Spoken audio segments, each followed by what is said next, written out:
மகர ராசி, உத்திராட நட்சத்திரம். இப்ப வந்து தொழில் செய்யலான்னு இருக்கிறீங்க. இப்போதைக்கு ஸ்டார்ட் பண்ணலாமா? அப்படின்ற ஒரு கேள்வி உங்களுக்கு ஆட்டோமேட்டிக்கா இருக்குது. அதுபோக என்ன மாரி ராசிகள் தான் போடலாம் அப்படின்ற ஒரு கேள்வி உங்களுக்கு இருக்குது.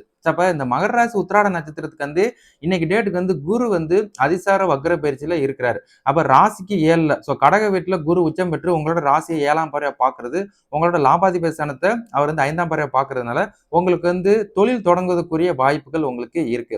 அதுபோக உங்களோட ஜனன ஜாதத்தையும் நான் பார்த்ததுல இருந்து அவங்களுக்கு குரு தசையில புதனே புத்தியை நடத்துறார். அப்ப குரு தசையில புதன் புத்தி உங்களுக்கு வந்து 11வது மாசம் வரைக்குமே வந்து உங்களுக்கு நடக்கிற ஒரு காரணத்தினால, தாராளமா நீங்க வந்து தொழில் ஸ்டார்ட் பண்றக்குரிய விஷயத்த நீங்க ஃபாலோ பண்ணலாம். கண்டிப்பா உங்களுக்கு வந்து பேக்கப் கையில காசு இருக்குது, நல்ல ஒரு தொழில் அமைப்பு இருக்குதுன்னா, தாராளமா நீங்க ஸ்டார்ட் பண்ணலாம் அப்படின்றத நான் ஞாபகப்படுத்துறேன். 2வது வந்து நீங்க ராசிகள் அப்படின்னு பார்க்கும்போது அது உங்களோட ராசி மகர ராசி. இந்த மகர ராசியோட அதிபதி சனி பகவான். அப்ப சனியோட ராசிகள் தான் நீங்க ஃபாலோ பண்ற மாரி இருக்கும். அப்ப நீங்க வந்து ப்ளூ சஃபயர் கல்லு. அதுதான் போடுற மாரி இருக்கும். அப்ப ப்ளூ சஃபயர் இங்கிலீஷ்ல, தமிழ்ல வந்து உங்களுக்கு வந்து நீல கலர் கல்லு. அந்த கல்லு வந்து நீங்க பாய்க்கிற மாரி இருக்கும்.